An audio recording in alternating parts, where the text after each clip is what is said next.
Вітаю, мене звати Любомир Ференц і ми продовжуємо інформаційний вечір на телеканалі АТР. І далі будемо розмовляти з Ярославом Макітрою, політтехнологом. Доброго вечора, Ярославе. Добрий вечір. Давайте розпочнемо нашу розмову із, я б назвав її центральної новини дня. Так, до України повернувся, чи повернули, колишнього народного депутата партії регіонів Олександра Шепелєва. Не лише партія регіонів, у свій час він був у блоці Юлії Тимошенко. Інформовані і знаючі люди кажуть, що людина досить непроста. Так? Хтось називає його авантюристом, хтось аферистом, хтось політиком, який багато знає. Так, зараз суд, Печерський районний суд Києва розглядає запобіжний захід. Прокуратура просила зробити це у закритому режимі. Олександр Шепелєв перебував в СІЗО в Росії, звідки його випустили. Зараз він знаходиться в Україні. У свій час, у 2014 році, здається, він втік з-під варти, з лікарні, і зараз він знову є в Україні. Я бачу повідомлення деяких засобів масової інформації, які сказали, що Шепелєва привезли. Так? Було повідомлення, що його затримала контррозвідка. Наскільки може бути вірогідним той факт, що Шепелєва саме привезли чи доставили на територію України саме українські спецслужби? І для чого це їм? Цікаве питання, якраз, думаю, таке найбільш інтригуюче, яке зараз є насправді. Тут, якщо проаналізувати, це вже далеко не перший за останній період такий цікавий випадок, який можна трактувати двояко в тому контексті. Зокрема, ми пам'ятаємо плівки Глазєва, так звані, де прослуховується радник Путіна. Військова прокуратура стверджує, що це українські спецслужби змогли провести цей запис, і він є зараз в суді по справі Януковича. Далі ми бачили історію, зараз розвивається з паном Саакашвілі, де оточення, начебто Курченка, по звинуваченням, які є, передавало кошти Саакашвілі. Безпосередньо ті люди, які контактували, які привозили сюди кошти, мали контакти, також перебували в Москві, в Росії, задокументовано їхні, наче, свідчення, записи. І зараз ми бачимо третю історію, де знову ж таки з Росії людина, яку звинувачили співпраці з ФСБ, до речі, опиняється в Україні. Так? Тобто тут напрошується висновок. Якщо чесно, звинувачення з ФСБ для мене стало несподіванкою. Тому що у свій час я робив велике розслідування по Олександру Шепелєву. Його звинувачують у розкраданні коштів, так, у замахах на вбивство. Там кілька епізодів є, кілька чоловік. І тут співпраця із ФСБ. От, власне, в Україні вже така традиція є. Усіх, скажімо, хто десь не те, щоб незручний, але не вписується в певну якусь модель в українській політиці, звинувачувати в співпраці з Росією. Але очевидно, якщо людина перебувала на території Росії, тим більше з таким бекграундом, з такими знаннями, як і пана Шепеля, очевидно, що він мав бути під, як мінімум, мав привернути увагу до себе Федеральної служби безпеки. Очевидно, він міг мати контакти. Але от цікаво, власне, ці три історії, де, що, я кажу, тут або українські спецслужби вже на такому рівні працюють, що ми справді здатні обіграти ФСБ, бо напрошуються інші висновки, яким чином може за короткий термін інформація і люди дуже серйозно з Росії перетікають в Україну. У 2009 році, 2008-2009 рік, можливо, багато наших телеглядачів не знають, було падіння, яке назвали падінням десятиліття, так, банк «Родовід». Тоді прем'єром була Юлія Тимошенко. Ввели тимчасову адміністрацію в банк, дали велике рефінансування, і ім'я Олександра Шепелєва називають одним, він тоді, до речі, був у б'юті, одним із тих, хто був причетний до розкрадання коштів з банку «Родовід». Так, ми живемо зараз у передвиборчий час. 2 роки залишилося до виборів. Наскільки корисним для когось може бути Олександр Шепелєв? І що він може знати, на вашу думку?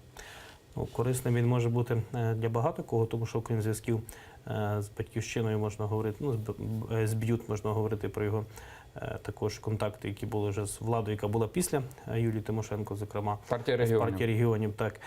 Тому, в принципі, все залежить від того, які свідчення даватиме, звичайно, пан Шепелєв, але можна говорити, промоделювати ситуацію, що справді, оскільки він перебуває в руках українських правоохоронців, українських спецслужб, то є, як мінімум, я думаю, спокуса використати, щоб свідчення були в правильному напрямку і були використані в політичній боротьбі напередодні виборчої кампанії. Але тут є важливо сам факт, який буде це звинувачення, наскільки вони будуть задокументовані, їхня юридична складова. Те, що це буде використано, від того нікуди не дітись. І, в принципі, це, напевно, є вже головною біллю для багатьох українських політиків, його перебування зараз в Україні. Знаєте, дуже часто, як правило, такі люди, вони комфортніші, коли їх немає, ніж коли вони є тут, тому що своїми свідченнями, діями вони можуть накрити такою хвилею не одного політика і не одну політичну силу. От Фонд демократичні ініціативи імені Ілька Кучерєва та Центр Разумкова проводили дослідження у грудні 2017 року. І за їхніми даними, якщо б там президентські вибори відбулися завтра, то перше місце отримала Юлія Тимошенко. Понад 12%, Петро Порошенко понад 10%, Анатолій Гриценко близько 8%, трохи далі йде Вадим Рабінович, Олег Ляшко 6%, Юрій Бойко трохи більше 5% і Андрій Садовий близько 5%. Це один з рейтингів, але також багато інших говорять про те, що справді Юлія Тимошенко, вона виходить в лідери на президентській гонці. Ну, якщо брати за основу ці дані і дані декількох інших авторитетних установ, справді є два лідера: Юлія Тимошенко, Петро Порошенко, і десь незначним розривом в межах похибки статистично, знову ж таки, попереду справді Юлія Тимошенко. Тому можна говорити про те, що вона дійсно є основним, як мінімум, одним з основних кандидатів на президентських виборах. Тому ми розуміємо, як можна розглядати це затримання, що зараз відбулося, і подальша історія. Але тут також варто зазначити, що ці рейтинги, власне, які ви озвучуєте, велика кількість громадян невизначених і дуже велика недовіра взагалі до сучасних політиків, до сучасної політичної еліти, якщо так можна сказати. Тому спрогнозувати, яким чином поведуть себе виборці в день виборів, не так просто. Тому однозначно стверджувати, що зараз 2-3 фаворита дуже складно, тому що тут потрібно врахувати ще фактор, що є ціла низка прізвищ, які не вживаються в соціології, відкриті, не озвучуються, але коли той, хто працює з закритими даними соціологічними, знає прізвища тих людей, які не озвучуються в публічній соціології, але які впливають серйозно на електоральні симпатії, на електоральний розклад. Перш за все, це я говорю про Володимира Зеленського і Святослава Вакарчука, як би це не виглядало, можливо, для декого дивним, але справді Ви вважаєте їх реальними кандидатами? Тут справа в тому, чи будуть вони, чи є в них політичні амбіції, ми побачимо. Ну, скільки реєструється партія «Слуга народу», скільки ми чуємо зі слів пана Вакарчука про те, з Вакарчуком зрозуміло, що він не йде. Значить, йде, так, напевне, так.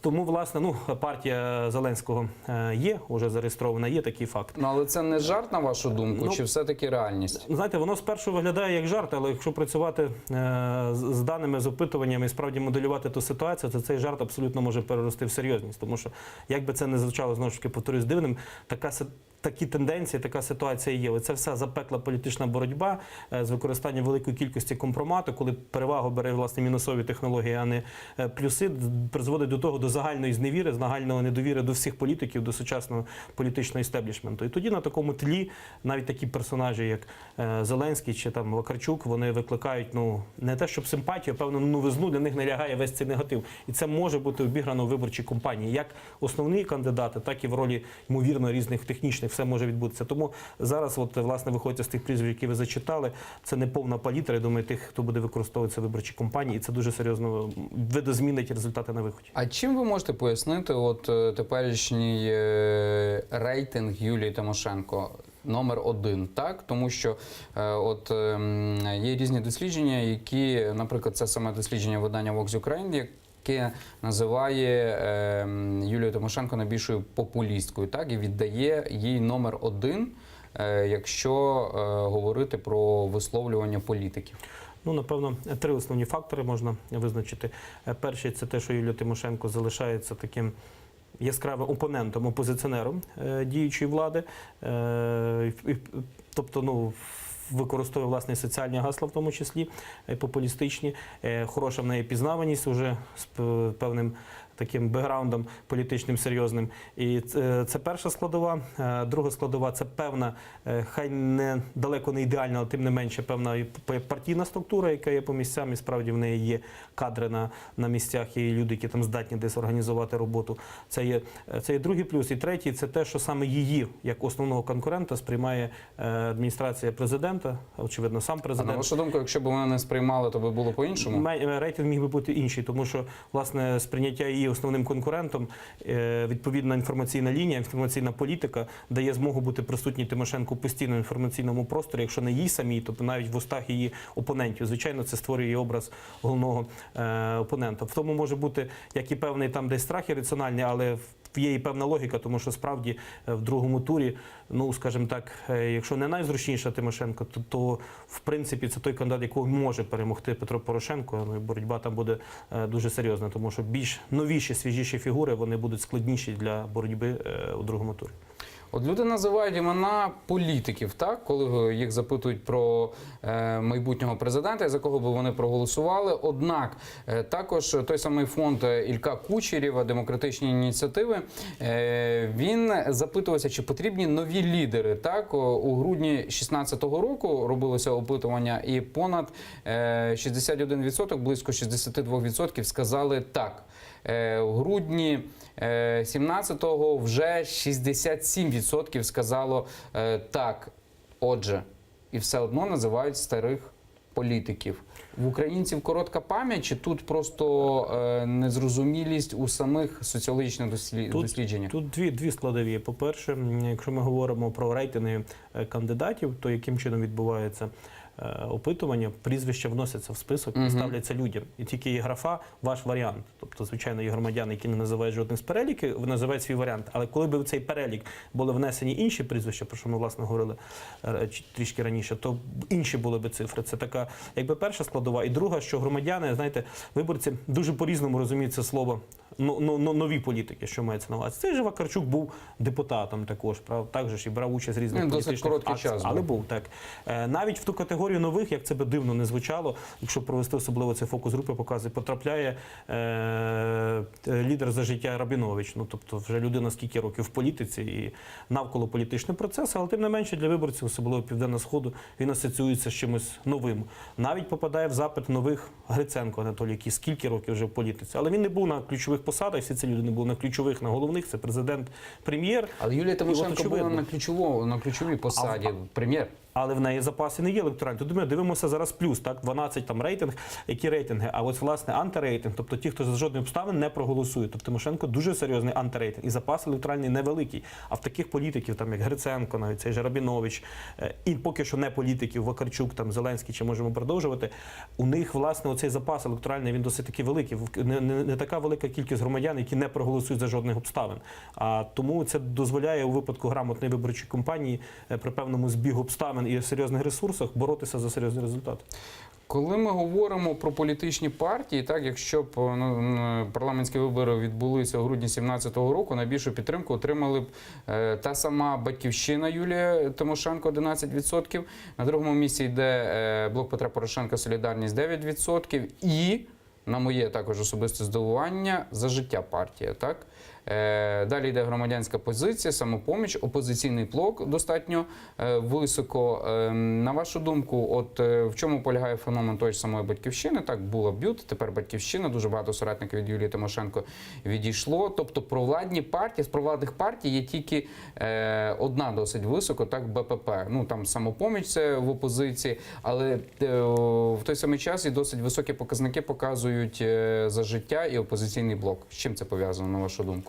Ну, от про «Батьківщину», власне, тут є фактично більшість рейтингу «Батьківщини».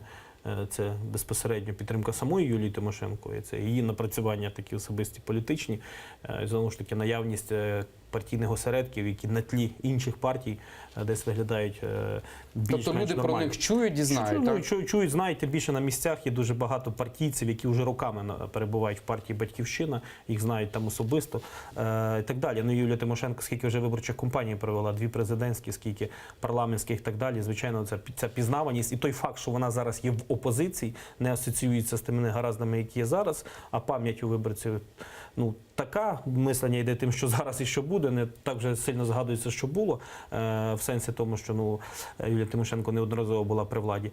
І тому це, власне, додає плюсу. Що стосується «За життя», то тут оце розчарування Віктором Януковичем і його соратниками з боку електорату біло-голубого, так званого, так в лапках, тих, хто підтримували партію регіонів, розчарування в них, воно призводить до того, що йде пошук нових прихильників, нової політичної сили, нового лідера. І, власне, в цей запит десь потрапляє Рабінович, і плюс його такий популізм, соціальний популізм, така доступна риторика, на неї ще, скажімо так, і інші виборці реагують і десь позитивно. Ситуація насправді така дивна, бо, повторюю, що Рабінович не один рік в політиці, і теж різні в нього були кульбіти, і біографія не проста, але тим не менше є така ситуація. Але, думаю, виборчий період це все може змінитись, коли буде серйозна вже безпосередня така боротьба, робота. Опозиційний блок, звичайно, як там осколок партії регіонів, сама назва опозиційний, вона зараз в опозиції до влади, при великому негативі до влади,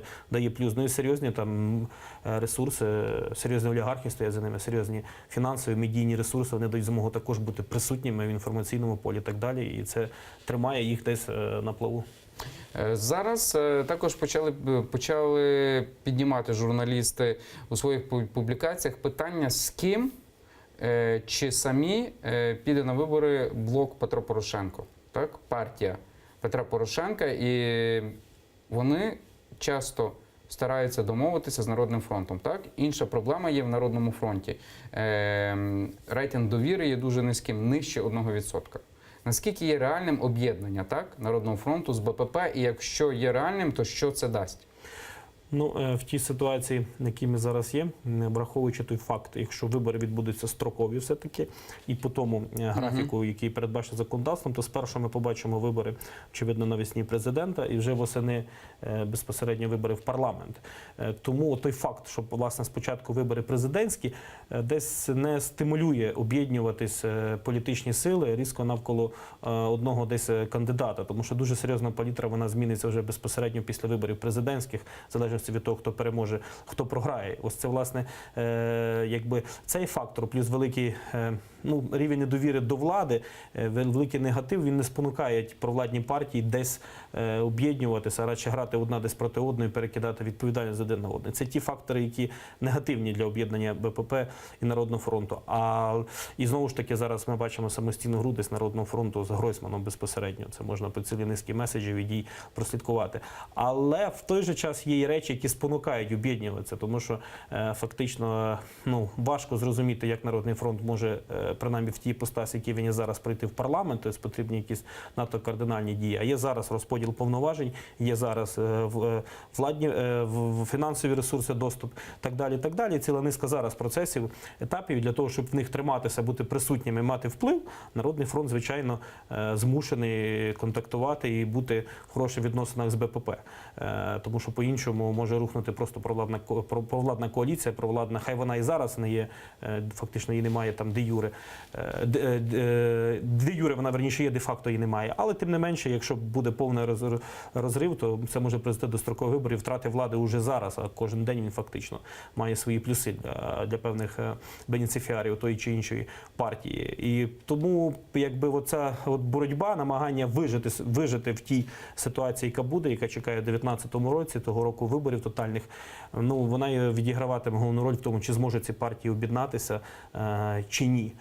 Ми бачили щось схоже на об'єднання, гучно заявлялось на виході, просто Народний фронт, по суті, не пішов на вибори, це про місцеві ми говоримо, але заявлялося це як певне там об'єднання, хоча по факту буквально декілька людей від Народного фронту на місцях справді пішли під знаменем БПП. А останні вибори, зараз які проходять в ОТГ, демонструють теж цікаву тенденцію, де є ОТГ, декілька їх, де попроходили, власне, прийшли у органи влади, місцевого самоврядування під знаменами Народного фронту депутати. Є навіть ОТГ, де це вони мають найбільші фракції. Тобто партія десь там локально місцями ще живе і, очевидно, розраховує на якісь можливі бонуси майбутнього, можливо, під іншою назвою, можливо, злиттям інших людей, але в такому ключі.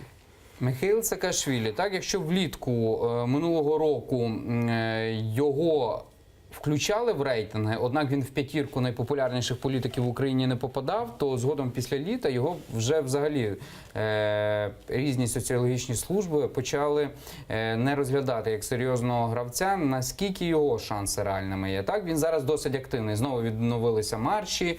От марш за майбутнє вже був, не за імпічмент, а за майбутнє.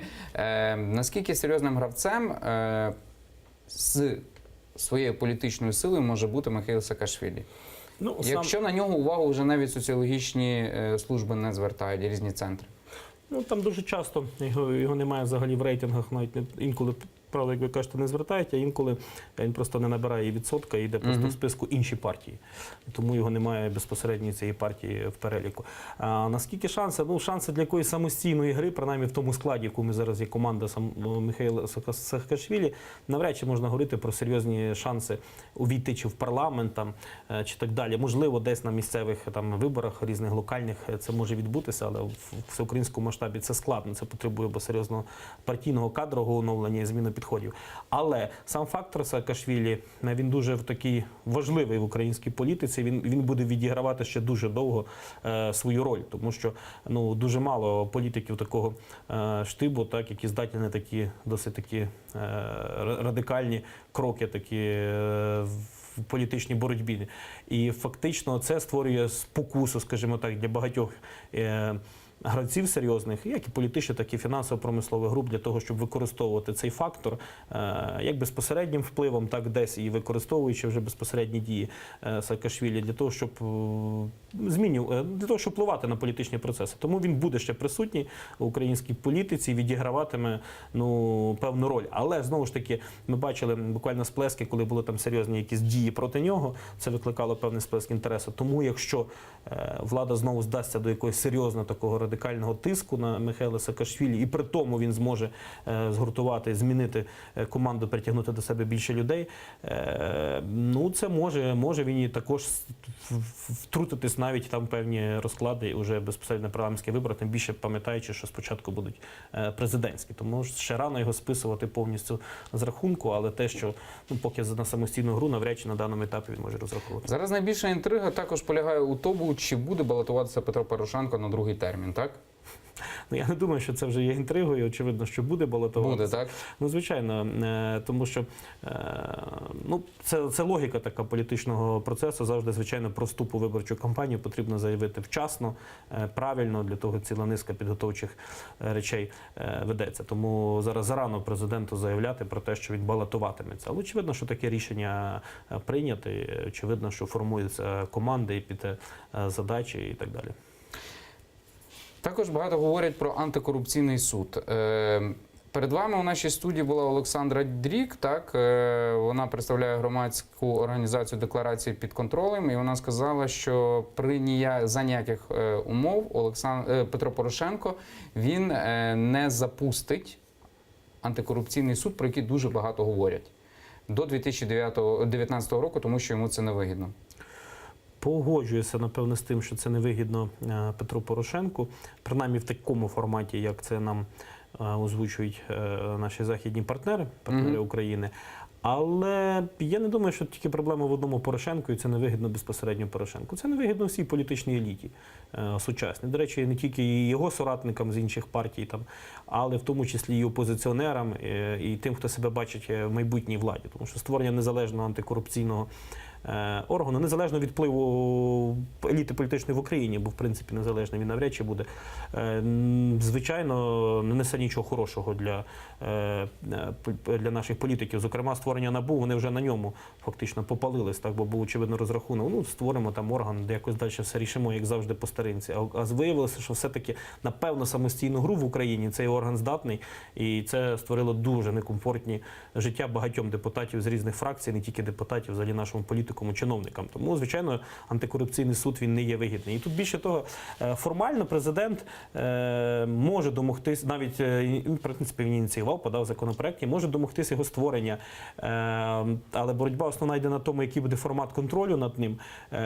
А другий етап, хто безпосередньо буде тими суддями. Але навіть якщо оптимістично розглянути, що цей процес зараз запуститься повністю і так далі, безпосередньо виконувати обов'язки і тим більше вже винести вироки до 2019 року, навряд чи такий суд встигне, тому що часу дуже обмаль. Тому очевидно, що цей процес затягуватиметься і будуть спроби там, максимально віднести цей час, але не виключає, що все-таки президент на якомусь такій етапі створюватиме цей суд, а боротьба, власне, вестиметься над тим, хто його наповнюватиме і контролюватиме. От на вашу думку, чи будуть партії старатися підняти свій рейтинг якось? Ну, звичайно, тут немає жодної політичної сили зараз, яку би влаштовував той рейтинг, який в неї є.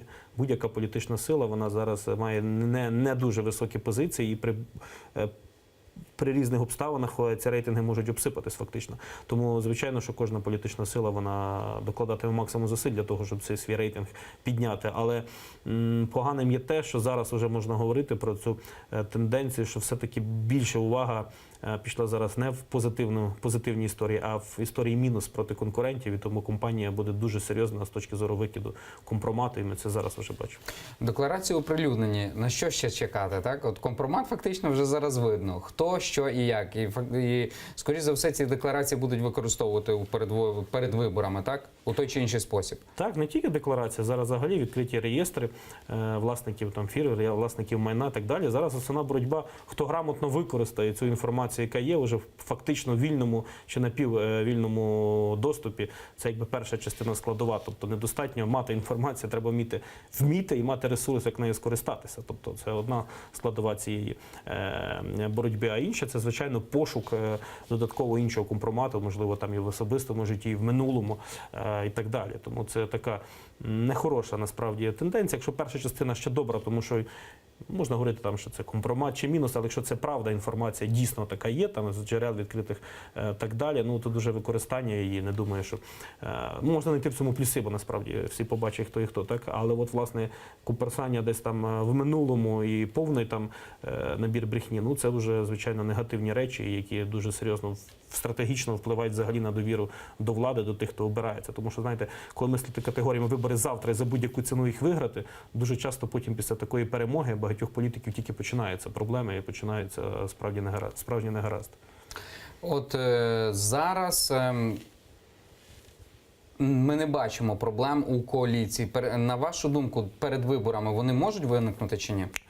Сьогоднішня заява пана Гройсмана в парламенті, вона фактично От я підводжу до неї, детонує конфлікт дуже серйозно, тому що заява про те, що потрібно там визначитися, чи нас якщо у нас парламентсько-президентська республіка, відповідно таким чином треба вибудувати модель. Заяви про те, що децентралізацію потрібно закінчити змінами в Конституції. А тут варто пам'ятати, що зміни Конституції по децентралізації, на жаль, вони зв'язані нерозривно з наданням так званого фактично особливого статусу частинам Донецької і Луганської області. Власне, ми пригадуємо це голосування, чим закінчилось попереднє, скільки було жертв під Верховною Радою. Тому уявити, яким зараз чином ці зміни провести, потрібно було тоді законодавцям розділяти ці поняття. Було зроблено вже як було. Зараз вийти з цього дуже клінчу складно. А другий меседж про те, що ми парламентсько-президентська, звичайно, що йдеться про посилення парламентської влади зараз, про посилення парламенту. І, звичайно, це не є на користь президента. Тому можна говорити вже, що в даному форматі справді пан Гройсман десь вже почав грати пан Гройсман це більше дрейфує до самостійності, так? Навіть не стільки до самостійності, стільки десь до Народного фронту, тому що фактично за допомогою Народного фронту і буквально 2-3 людей, які він має сам в Кабміні, він фактично має більшість у Кабінеті міністрів і може його контролювати. Без роботи спільно з Народним фронтом складно зараз Гройсману вести якусь окрему гру. Це або президент, або фактично команда Яценюка-Авакова. Тому ми бачимо, на вашу думку, чим спричинені оці його такі заяви? Заяви, очевидно, спричинені тим, що для чого, скажімо так, ділитися політичним впливом з тим, хто перебуває в інших кабінетах, коли можна ділитися політичним впливом з тими, хто безпосередньо впливає на його роботу, маю на увазі на міністрів, на парламент і так далі. Тут, власне, абсолютно логічно те, що Гройсман сказав, яка ми так республіка, якщо парламентсько-президентська, власне, є парламент, є уряд, який назначений парламентом. І роль президента в цьому форматі обмежена. Але, знову ж таки, це заяви такі, за ними ми побачимо, вже йде втілення, але піде втілення, і це, звичайно, не може подобатися адміністрації президента. Тому ми побачимо, є вся вирогідність, що найближчим часом цей латентний конфлікт все-таки переросте в відкриту фазу, і це буде така жорстка боротьба, ще один окремий фронт, не зовсім народний. Тобто з часом все суспільство зможе за це спостерігати, так? Так. Я думаю, до цього, принаймні, до цього все йде. І є в тому певна логіка в тих діях. Дякуємо Ярославу Макітрі, політтехнологу. Мене звати Любомир Ференц, і ми зустрінемося у цій студії вже за півгодини і будемо говорити про справи, які відбуваються у Росії, і про останнє розслідування Навального.